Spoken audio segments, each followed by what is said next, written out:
Do you know many people are having trouble with using the defrost function on their microwave? Don't worry. In this video, we'll show you how you do this. Let's start. Step 1. Prepare food. First, unwrap your food and place it securely inside the microwave. Step 2. Press defrost. Next, press the defrost button on the microwave keypad. Step 3. Input code. Now, enter the specific food code by using the number keypad. Step 4. Enter weight. After entering the code, input the weight of your food in pounds and ounces. Step 5. Start defrosting. Finally, press the Start button to begin the defrosting process. Now, you should be able to confidently use the defrost function on your Maytag microwave. Still need help?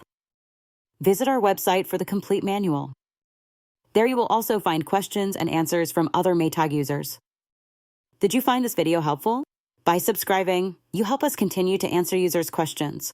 So, subscribe to our channel. Thanks for watching, and see you in the next video.